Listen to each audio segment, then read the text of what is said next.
திக்ர் என்று சொல்லக்கூடிய இந்த அல் குர்ஆனை நாமே இறக்கினோம். நாமே இறக்கினோம் என்றால் யாருக்கு இறக்கினான் அல்லாஹ் தஆலா என்கின்ற ஒரு கேள்வி வருகிறது. அது மறைமுகமாக உமக்கு என்று அல்லாஹ் தஆலா அங்கே சொல்லாமல் சொல்லுகிறான். முஹம்மது ஸல்லல்லாஹு அலைஹி வஸல்லம் அவர்களை பார்த்து அல்லாஹ் தஆலா இந்த அல் குர்ஆனை இதனை நாம் இறக்கினோம் என்று சொல்லுகிறான். இப்படி அல்லாஹ் தஆலா இறக்கிய இந்த குர்ஆனானது வ இன்னா லஹு லஹாஃபிதுன், அதனை நாமே பாதுகாப்போம் என்று அல்லாஹ் தஆலா சொல்லுகிறான். அப்ப அல்லாஹ் தஆலா வாக்குறுதி தருகிறான், ஒரு செக்யூரிட்டி தருகிறான். எப்படி என்றால் இந்த அல் குர்ஆனை நாமே பாதுகாப்போம். இறக்கிறது மட்டுமல்லாமல் எந்த விதமான இடைச்செருகளோ முரணோ அல்லது கையாடல்களோ காலத்துக்கு ஒவ்வாத விடயங்களோ அதில் உள் நுழையாமல் அல்லது இருப்பதில் ஏதும் குறைபாடு நிகழாமல் நாம் அதனை பாதுகாப்போம் என்கின்ற ஒரு உறுதியை அல்லாஹ் தஆலா அல் குர்ஆனை இறக்கிவிட்டு எமக்கு தருகிறார். இந்த வசனத்தில் ஆரம்ப பகுதியில் பாருங்க, அல்லாஹ் தஆலா நான் இறக்கினேன்னு சொல்லல. நான் நான் நான் என்கின்ற அகங்காரத்தோடு பேசுவதற்கு மிக தகுதியானவன் அல்லாஹ் மட்டும்தான். அல்லாஹ் அல்லாத எவருக்கும் நான் என்கின்ற அகங்காரம் கிஞ்சிற்றும் வரக்கூடாது. ஏனென்றால் நான் யார்? ஒரு பலவீனமானவன். நான் யார்? ஒரு அற்பமான இந்திரிய துளியிலிருந்து படைக்கப்பட்டவன். நான் யார்? பல அசௌகரியங்களுக்கு உட்பட்டு நாளாந்தம் எனது வாழ்க்கையை கடத்தக்கூடியவன். நான் யார்? வயிற்றில் எப்பொழுது பார்த்தாலும் அசிங்கங்களை சுமந்து கொண்டு வெளியில் பார்த்த சிங்காரம் உள்ள பார்த்தா ஈரும் பேணுமா என்று சொல்கிற மாதிரி பல அசிங்கங்களோடு சுத்தக்கூடியவர்கள். எந்த நேரத்தில் எப்பொழுது வேண்டுமானாலும் எதுவும் நடக்கலாம். அப்படியான பலகீனத்தின் உச்சகட்டத்தில் இருக்கக்கூடியவன் தான் மனிதன். இப்படிப்பட்ட மனிதன் எப்படி நான் என்று பேச முடியும்? நான் செய்தேன், நான் என்கின்ற இந்த அகங்காரம் மனிதனுக்கு இருக்கக்கூடிய கூடாது. ஆனால் அதற்கு மிக உசிதமானவன் யார்? இந்த உலகத்தை தாண்டி இருக்கக்கூடிய அனைத்தையும் படைத்து பரிபாலிக்கக்கூடிய அந்த ரப்புல் இஸ்ஸத், அந்த ஏக வல்லோன், அவன் மட்டும்தான். ஆனால் அல்லாஹ் தஆலா இவ்வளவு பக்குவமாக ஒரு விடயத்தை சொல்கிறார். நான் என்று சொன்னால் அது 100க்கு 100% அவனுக்கு தகும். இருந்தாலும் ஒரு பண்பாட்டு ஒழுக்கத்தை அல்லாஹ் தஆலா கற்றுத் தருகிறார். நாம் என்பதின் ஊடாக. அப்ப அல்லாஹ் தஆலா பலர்கள் அல்ல. அல்லாஹ் ஏகன், ஏகசத்தன், ஒரே ஒருவன், வணங்குவதற்கு தகுதியான அவன் மட்டும்தான். அவன் மட்டும்தான் படைத்து இந்த உலகத்தை ஆளுகிறான். அந்த ரப்புல் இஸ்ஸத் நான் என்று பயன்படுத்தாமல் இன்னா நஹ்னு, நாமே இறக்கிறோம் என்று சொல்கிறான். அப்போ எவ்வளோ அழகான ஒரு பண்பாட்டை அல்லாஹ் தஆலா கையாண்டு இருக்கிறார். அப்போ இந்த அல் குர்ஆனை படிக்கக்கூடிய நாங்கள், கற்கக்கூடிய நாங்கள், எம்மிடத்தில் அந்த பண்பாட்டு ஒழுக்கவியலை எமது நாளாந்த வார்த்தை பிரயோகங்களில் நாங்கள் பயன்படுத்தக்கூடியவர்களாக நாங்கள் இருக்க வேண்டும். இது மிக முக்கியமான ஒன்று. அல் குர்ஆனை படிக்கின்ற பொழுது ஒரு தகவலுக்காக வேண்டி படிப்பதா, ஒரு நாளாந்த பத்திரிகையை வாசிப்பது போல், ஒரு நாவலை புரட்டுவது போல், அல்லது ஏதோ ஒரு ரிசர்ச்சுக்காக வேண்டி சில புத்தகங்களை கடந்து செல்வது போன்று கடந்து செல்லக்கூடிய ஒரு புத்தகம் அல்ல அல் குர்ஆன். அதன் ஒவ்வொரு எழுத்தும் நாம் வாசிக்கின்ற பொழுது அர்த்தம் தெரிந்தாலும் தெரியாவிட்டாலும் புரிந்தாலும் புரியாவிட்டாலும் அல்லாஹ் தஆலா நன்மையை எழுதுகிறார், 1க்கு 10. அப்படிப்பட்ட ஒரு தனிச்சிறப்பு மிக்க இந்த அல் குர்ஆனிய வசனத்தை நாங்கள் ஓதுகின்ற பொழுது, படிக்கின்ற பொழுது, ஆராய்கின்ற பொழுது அது எமது நாளாந்த வாழ்க்கையில் பல மாற்றங்களை ஏற்படுத்த வேண்டும். ஒரு தர்பியத்தை அது உண்டு பண்ண வேண்டும். அப்போ இந்த அல் குர்ஆனை அல்லாஹ் தஆலா இறக்கிவிட்டு சொல்கிறான், அந்த அல் குர்ஆனை நாம் இறக்கிறோம் என்று சொல்லி அல்லாஹ் தஆலா தம்பட்டம் அடிக்கின்ற போக்கிலே சொல்லாமல் மிக அழகான பண்பாடாக எமக்கு கற்றுத்தருகின்ற வகையில் அல்லாஹ் தஆலா சொல்லிவிட்டு சொல்கிறான், வ இன்னா லஹு லஹாஃபிதுன், அதனை பாதுகாக்கக்கூடியவர்களும் நாங்கள் தான். இன்னும் கவனிக்க வேண்டிய மிக முக்கியமான ஒரு விஷயம் இன்றைய அமர்வின் நோக்கமும் அல்ல. அப்போ அல்லாஹ் தஆலா எப்படி இந்த அல் குர்ஆனை பாதுகாக்கிறார்? ஏன் அல் குர்ஆன் பாதுகாக்கப்பட வேண்டும்? அல்லாஹ் அல்லாத வேறு யாராவது ஒரு வேதத்தை பாதுகாக்க முடியுமா? என்கின்ற பல கேள்விகள் எழுது. உண்மையில் இந்த குர்ஆன் வசனத்தை பொறுத்தவரையில் தஃப்சீர் தபரி, இப்னு கஸீர் உட்பட பெரும்பாலான எல்லா தஃப்சீர்களும் எந்த விதமான உள்நுழைவோ குழப்பமோ அல்லது அதிலிருந்து ஏதாவது குறைபாடோ நிகழாமல் அல்லாஹு தஆலா பாதுகாப்பான் என்பதனைத்தான் அங்கே முதன்மைப்படுத்தி சொல்கிறார்கள். அப்ப இப்படி பாதுகாக்கப்பட வேண்டுமாக இருந்தால் பல விடயங்கள் அங்கே பாதுகாக்கப்பட வேண்டும், பல விடயங்களை நாம் கவனத்தில் கொள்ள வேண்டும். அப்ப அல் குர்ஆன் பாதுகாக்கப்படுவது என்பது அது நம்ம முயற்சி செஞ்சாலும் செய்யாவிட்டாலும் அதற்கான நடவடிக்கைகளில் நாங்கள் பிரயத்தனம் எடுத்தாலும் எடுக்காவிட்டாலும் அல்லாஹ் தஆலா பாதுகாப்பான் பாதுகாப்பான் பாதுகாப்பான். அது நோ டவுட். நம்மளோட அகீதா, அது நம்மளோட கொள்கை. அது அல்லாஹ் ஒன்றை சொல்லிவிட்டால் நாம் எப்படி பார்க்கணும்? இது அல்லாஹ் தஆலாவுடைய வாக்கா என்றுதான் பார்க்க வேண்டும்.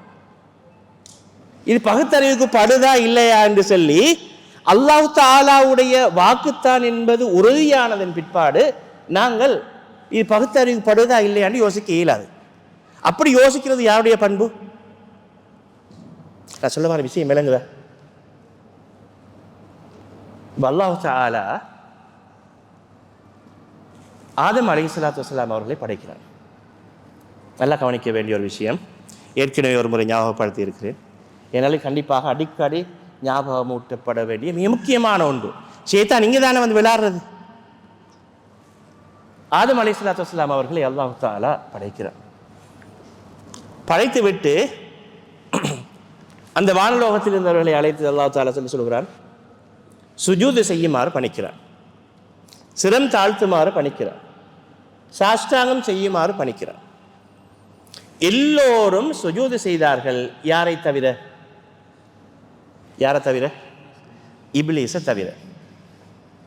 இப்லீஸ் வந்து அந்த அல்லாஹ் தஆலாவுடைய வாக்குக்கு ஏவலுக்கு கட்டுப்படாமல் அவன் போதாததற்கு என்ன செய்தான் என்றால் நியாயம் கற்பித்தார். அப்படித்தானே?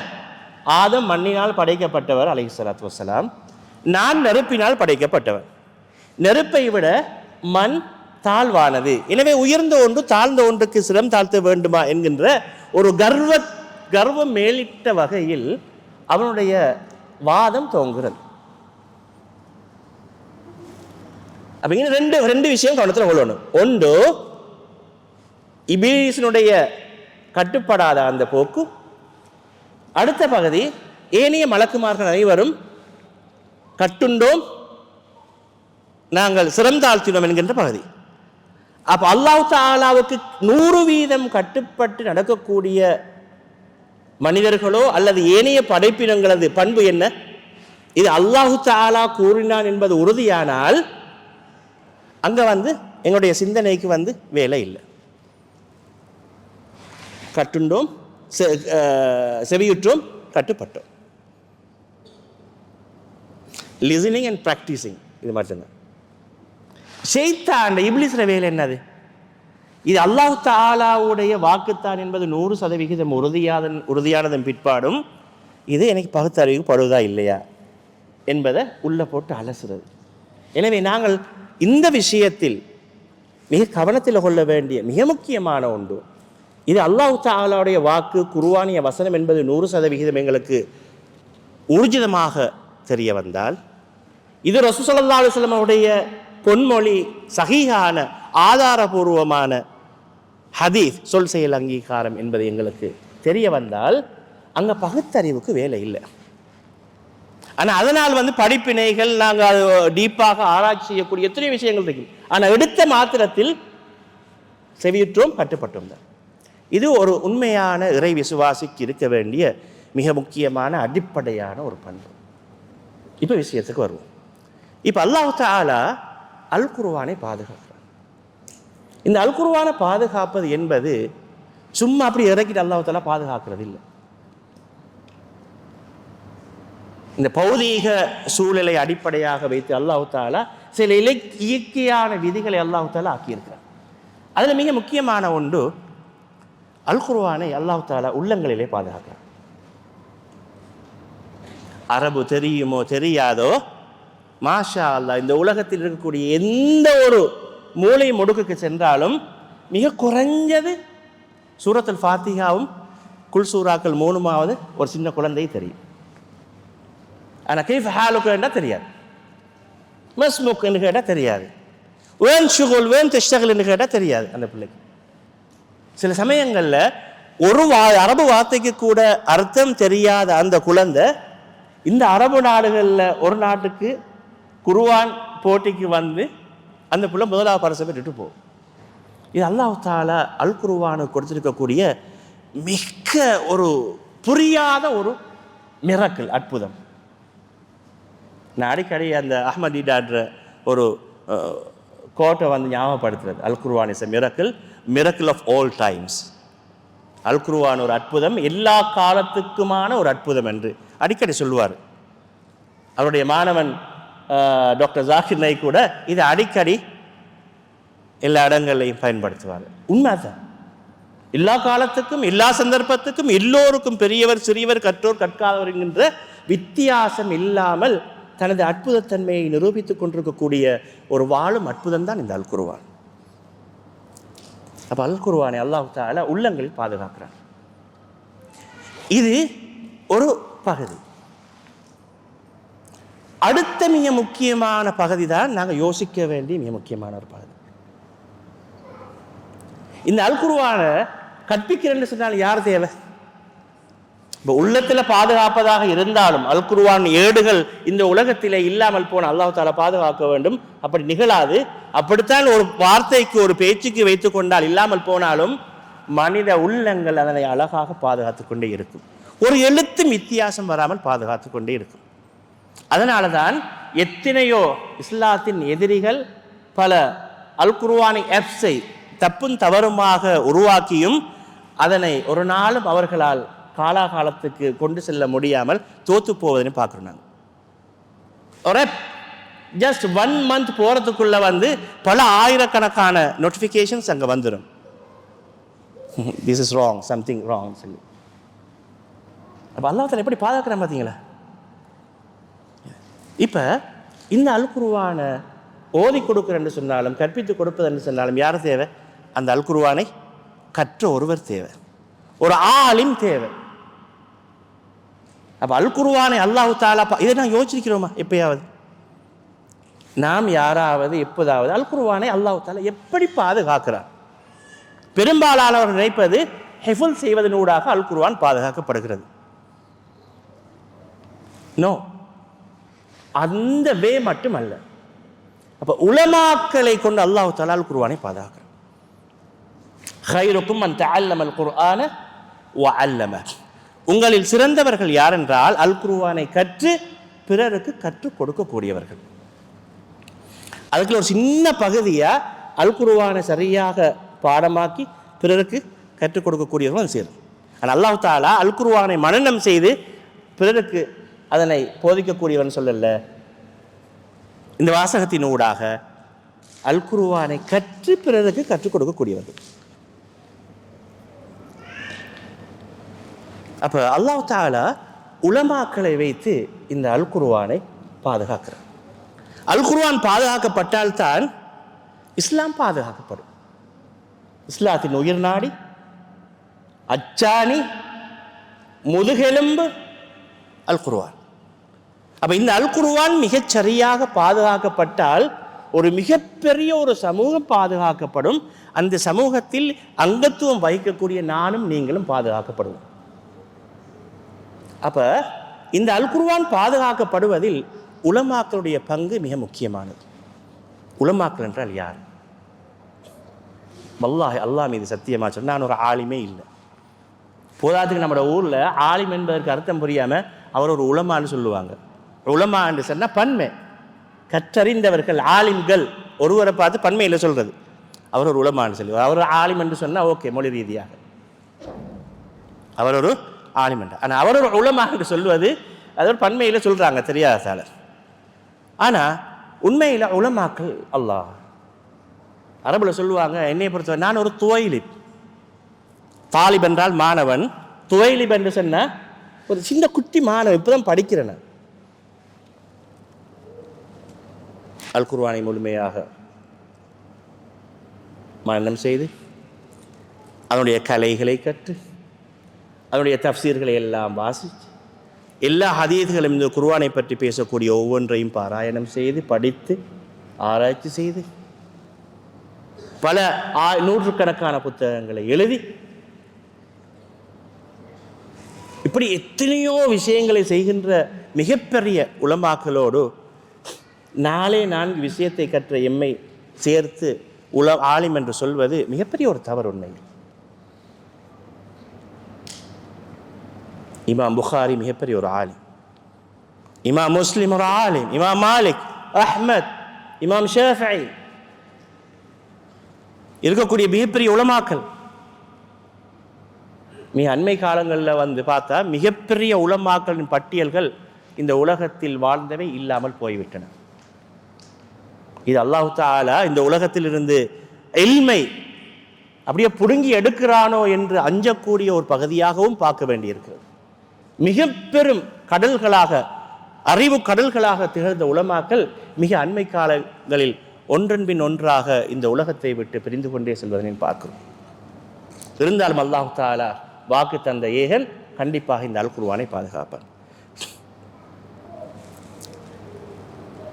அப்ப உலமாக்கள் கண்டிப்பாக கண்ணியப்படுத்தப்பட வேண்டியவர்கள். இன்று குர்ஆன் ஹதீஸ் என்று பேசக்கூடிய சர்க்கிள், இந்த வட்டத்துக்குள் மிக கவலையான ஒரு விஷயம், உலமாக்களை மிக தரக்குறைவாக மதிப்பீடு செய்யக்கூடிய ஒரு மோசமான ஒரு பண்பு வளர்ந்து கொண்டு வருவதனை பார்க்கிறோம். பாமரர்கள் மதிக்கிறார்கள். ஏனைய சிந்தனை முகாம்களில் அதுவும் குறிப்பாக சூஃபியாக்கள் உலமாக்களை மதிக்கிறார். அவருடைய உலமாக்களை அந்த அளவுக்கு நாங்கள் அளவு கடந்து கூட செல்ல தேவையில்லை. ஆனால் அல் குர்ஆன் அல் ஹதீஸ் என்று பேசுகின்ற வட்டத்தில் உலமாக்களை சர்வசாதாரணமானவர்களாக அவர்களை இடை போடுவதும், அவர்களுடைய குறைகளை வந்து அம்பலப்படுத்துவதும், அவர் சொன்னால் நான் கேட்கணுமா என்று மிக இலகுவாக கடந்து செல்வதும், மிக துச்சமாக அவர்களை மதிக்கின்ற ஒரு போக்கும் தற்பொழுது பரவலாக காணப்படுவதை பார்க்கிறோம். குறிப்பாக இந்த சமூக வலைத்தளங்கள் அதனுடைய பாவினை மிக சர்வசாதாரணமாக மாறிவிட்டது போல அதில் உலமாக்களை தூற்றுகின்ற விடயங்களும் மிக சர்வசாதாரணமாக மாறிவிட்டது. உலமாக்கள் அசிங்கப்படுத்தப்பட்டால், அவர்கள் தரக்குறைவாக பேசப்பட்டால், அவர்களுடைய இலக்கணம் இல்லாமலாக்கப்பட்டால், அவர்களுக்கு கொடுக்க வேண்டிய கண்ணியமும் மதிப்பும் மரியாதையும் இல்லாமலாக்கப்பட்டால், இன்னொரு சைட்டில் இஸ்லாத்தை நாங்கள் கேவலப்படுத்துகிறோம், குர்ஆனை நாங்கள் கேவலப்படுத்துகிறோம். அப்போ உலமாக்கள் எங்களுக்கு வந்து அல் குர்ஆனை கற்றுத்தரவில்லை என்றால் வேறு யார் கற்றுத்தருவது? இன்று இந்த உலகத்தில் 3 விரும்பத்தகாத விஷயங்கள் பரவலாக மிக வேகமாக வளர்ந்து வருவதனையும், குறிப்பாக எமது சமூகத்தை ஆக்கிரமித்து வருவதனையும் நாங்கள் அவதானிக்க முடியும். அதில் முதலாவது, உலமாக்களுடைய கௌரவத்தை இல்லாமல் ஆக்குவது. கற்றறிந்த ஆலிம்கள் அவர்களுடைய அந்தஸ்தை இல்லாமல் ஆக்குவது. ஒரு கொள்கை, ஒரு சித்தாந்தத்தின் அடிப்படையை தகர்க்க வேண்டுமாக இருந்தால், அந்த சித்தாந்தம் பேசக்கூடிய, அதனை உறக்க சொல்லக்கூடிய அந்த கற்றறிந்த அறிஞர்களை குறைவாக மதிப்பிடக்கூடிய ஒரு சமூகத்தை உருவாக்குவது.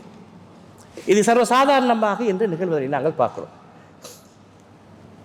குறிப்பாக ஒரு சிந்தனை முகாமுக்குள் இருக்கக்கூடிய மக்கள் ஏனைய சிந்தனை முகாம்களை சார்ந்த ஆலிம்களை மிக கேவலமாக பார்க்கின்ற ஒரு பார்வை காணப்படுகிறது. குர்ஆனையும் ஹதீஸையும் கற்கக்கூடிய மனிதனிடத்தில் இந்த எண்ணப்பாங்கு எப்படி உருவாக முடியும்? இது காணப்படுவதே இல்லையா?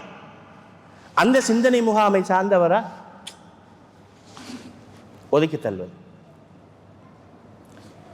இன்னும் சிலர் வந்து குறிப்பிட்ட ஒரு பகுதி அல்லது ஒரு நாட்டை சார்ந்த உலமாக்களை மட்டும்தான் உலமாக்களாக ஏற்றுக்கொள்வது, மற்ற யாரும் ஆலிம்கள் என்ற வட்டத்துக்குள் வரமாட்டார்கள். இந்த சிந்தனை எங்கிருந்து வந்துச்சு? யாரும் சொல்லி தந்த எங்களுக்கு? இது ஒன்று. இன்னொரு விஷயம், ஏதாவது ஒரு குர்ஆன் வசனத்தை ஒரு ஹதீஸை படிப்பது, இது சம்பந்தமாக உள்ள ஏனைய குர்ஆன் வசனங்களை வாசிப்பது கிடையாது, ஏனைய ஹதீஸ்களை எல்லாம் ஆராய்ச்சி செய்வது கிடையாது.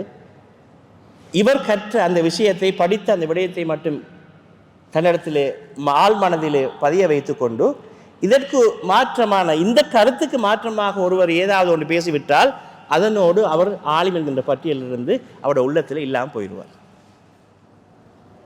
இது யார் கற்றுத்தந்தது எங்களுக்கு? இது என்ன வகையான நிலைப்பாடு?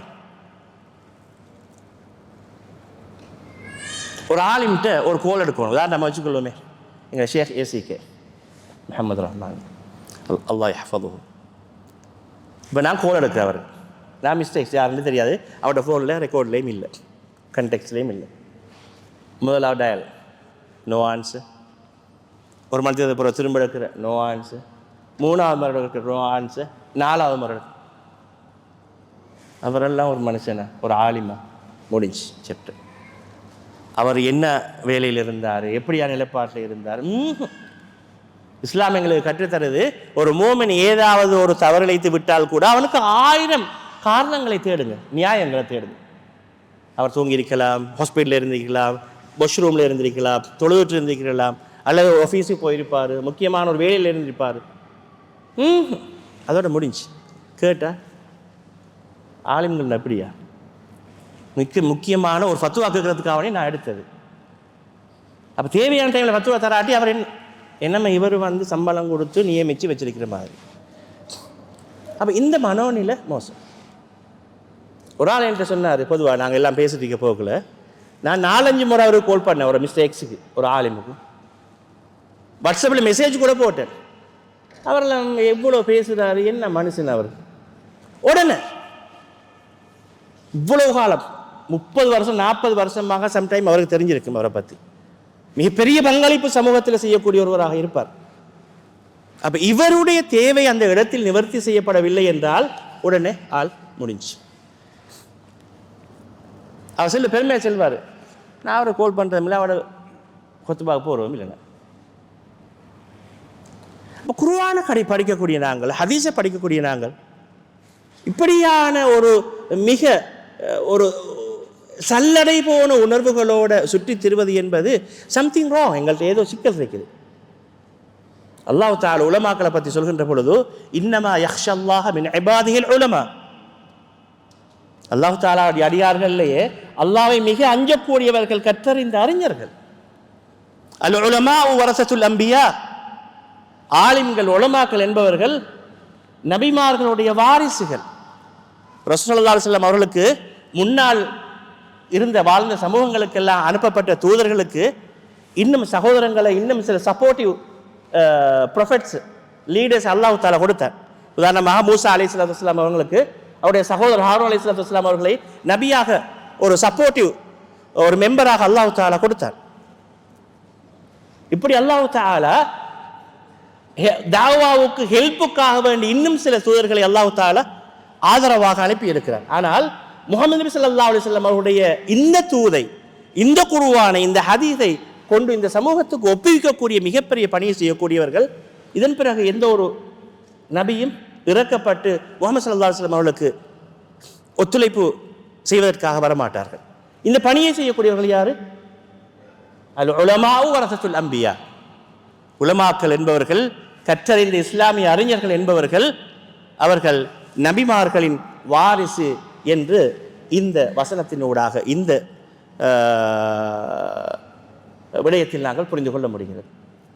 அப்போ உலமாக்கள் என்பவர்கள் கண்டிப்பாக எமது உள்ளத்தில் மிகப்பெரிய ஒரு இடத்தை பிடிக்க வேண்டும். அப்படியால்தான் இந்த இஸ்லாம் மதிக்கப்படும், இந்த குர்ஆன் மதிக்கப்படும் இந்த உலகத்தில். இந்த ஹதீஸ் இந்த உலகத்திலே மிக அழகாக கொலசை உயர்த்தி கொண்டு உயிர் வாழும். உலமாக்கள் பாதிக்கப்பட்ட இரண்டாவது விஷயம், எமது சமூகத்தை மிக பாதித்து வரக்கூடிய ஒரு விஷயம் யாரும் யாரையும் மதிப்பது கிடையாது. உலமாக்களை மதிக்காமல் இருக்கிறது இன்னொரு பக்கம். இரண்டாவது, யாரும் யாருக்கும் ரெஸ்பெக்ட் கொடுக்குற இல்லை. ரசூலுல்லாஹ் அடுத்தவர்களை பார்த்து ரெஸ்பெக்ட் கொடுக்குற இந்த விஷயத்தை பொறுத்தவரையில் எவ்வளோ அழகாக சொல்லியிருக்கிறாங்க. பெரியாக்களுக்கு சின்னாக்கள் வந்து சலாம் கொண்டு ஆரம்பிக்கணும். அதில் ஒரு ரெஸ்பெக்ட் இருக்குது. வாகனத்தில் போராக்கள் வந்து நடந்து போராக்கள் வந்து அமர்ந்து இருக்கக்கூடியவர்களுக்கு. அப்போ எல்லாத்தையும் ஒழுங்கு முறைகளை அழகாக பக்குவத்தை பண்பாட்டை சொல்லிக் கொடுக்குறாங்க. இதில் அடுத்தவரை மதித்தல் என்கின்ற மிக முக்கியமான ஒன்று இருக்கிறது. குடும்ப உறவை பேணுதல் என்கின்ற நெருக்கமான அந்த கட்டமைப்பை, அந்த குடும்ப நிறுவனத்தை அல்லாஹ் தஆலாவுடைய தூதர் பெருமானார் முஹம்மது ஸல்லல்லாஹு அலைஹி வஸல்லம் அவர்கள் அர்ஷோடு தொடர்புபடுத்தி சொல்கிறார்கள். அதில் மிக முக்கியமான ஒரு பண்பு, ஒரு ஒழுக்கம், ஒரு ரெஸ்பெக்ட் அதுக்கு இருக்குது. குறும்பு அந்த உறவு நாளை மறுமை நாளையில் அல்லாஹ்வுடைய அரசில் தொங்கிக் கொண்டு சொல்லுமாம், இதோ வருகிறாரே இவர் இரத்த உறவை தொண்டித்து நடந்தார், யா அல்லாஹ் உலகத்தில், யா அல்லாஹ் இப்பொழுது நீயும். எவ்வளோ டேஞ்சரான விஷயம். அப்போ இந்த உறவுகளை கூறு போடுகின்ற ஒரு வகையான மோசமான சிந்தனை பரவலாக்கம் தற்பொழுது நமது சமூகத்துக்குள் உள்நுழைந்திருக்கிறது. முதலாவது உலமாக்கள் பற்றிய அந்த அந்தஸ்து நாளுக்கு நாள் குறைந்து போவது. இரண்டாவது குடும்ப உறவு என்கின்ற அந்த விடயம் குடும்ப நிறுவனத்திலிருந்து துண்டு துண்டாக கழட்டி வீசப்படுகின்றது. சர்வசாதாரணமாக பரவலாக பப்ளிக் மீடியாக்களில் பேட்டி கொடுக்கக்கூடிய அளவுக்கு நம்மட ஆண் குழந்தைகளும் பெண் குழந்தைகளும் வந்துட்டாங்க. எந்த அளவுக்குண்டா சிங்கிள் பேரண்ட்ஸ் என்கின்ற இந்த கோட்பாட்டை, இந்த நவீன மோசமான இந்த சித்தாந்தத்தை சரி காணக்கூடியவர்கள் ஒரு கணிசமான தொகையினர் தற்பொழுது இந்த இளைஞர் குழாம்களுக்கு மத்தியிலே காணப்படுவது ஒரு வியந்து பார்க்க வேண்டிய ஒன்று. இலங்கையில் இருக்கக்கூடிய டாக்டர் ரைஸ் உங்களுக்கு தெரியும். அவர் அடிக்கடி இங்கிலாந்துக்கு போய் வரக்கூடியவர். அங்கே பார்க்குற விஷயங்களை வந்து அவருடைய எழுத்துக்களையும் பேச்சுக்களையும் அடிக்கடி பேசுவார். ஒரு நாள் ஹாஸ்பிட்டலுக்கு போன டைமில் மெட்டர்னிட்டி வார்ட் அங்கே போய்த்து பார்த்தா எல்லாம் சிங்கிள் பேரண்ட்ஸ். ஃபாதர்ஸ் நேம் வந்து அங்கே டேஷ் தான். நோ, இன்றைக்கு இப்போ போன கிழமை பார்த்த ஒரு அறிக்கையில் இலங்கையில்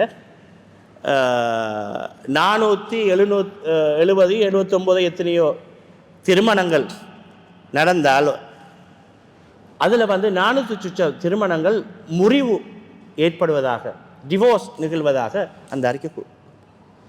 அந்த டிவோர்ஸை வந்து பல கூறுகளாக பிரிக்கிறார். இன்று ஆண்களை விட பெண்கள் மிக குயிக்காக டிவோர்ஸ்க்கு முன் வருவதில் பார்க்க முடிகிறது. இதெல்லாம் இப்படியான மோசமான இந்த சிந்தனைகள் தங்களது உள்ளத்திலே குடிகொண்டதுதான் காரணம். அப்போ இதெல்லாம் விரிவாக பேசப்பட வேண்டிய ஒரு விஷயம்.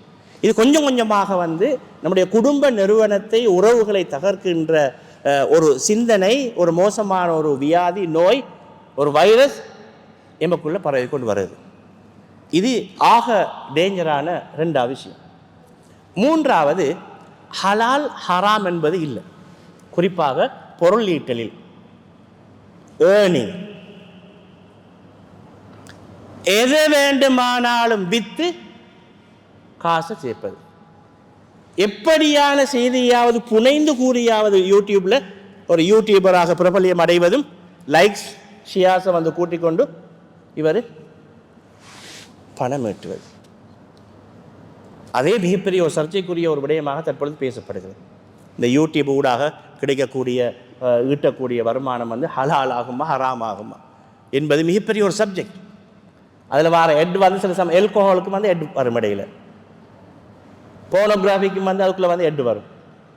தேவையில்லாத அனாச்சாரங்களோடு சம்பந்தப்பட்ட ஹராமான எத்தனை விடயங்கள் சார்ந்த விளம்பரங்கள் இடையில் வந்து போகும். அப்போ இப்படி முதலாவது உலமாக்கள் பற்றிய அந்த மதிப்பும் கௌரவம் இல்லாமல் ஆக்கப்படுகிறது.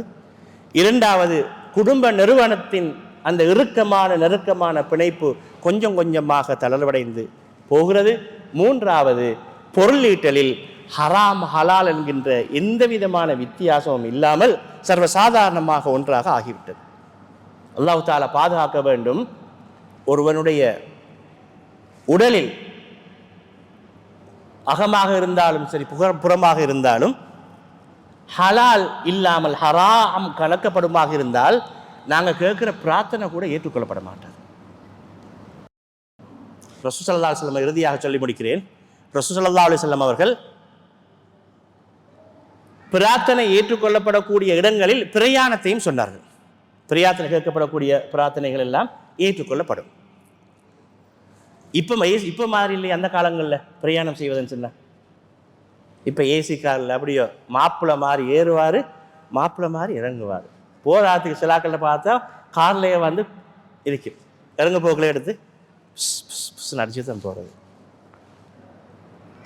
ஆனால் அன்றைக்கு வந்து ஒரு பயணம் என்று சொன்னால், மக்காவில் மதீனாவுக்கு போகிறேன்னு சொன்னால் பல நாட்கள் போகும். சில நேரம் பெய்கிற மழை, விழுற வெயில், அடிக்கிற காற்று எல்லாமே.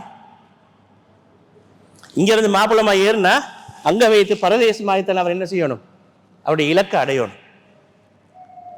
அப்போ ரசூலுல்லாஹ் சொல்கிறாங்க, இப்படி இந்த பயணத்தில் வார ஒருவர் அவருடைய தலை பரட்டத்தலை, ஆடை அழுக்கு நிறைந்த ஆடை, கடும் டயர்டோட வாராரு. வந்து அல்லாஹ் அல்லாஹ்ன்னு சொல்லி 2 கையை உயர்த்தி வர அல்லாஹ்வோட பிரார்த்தனை செய்கிறார்.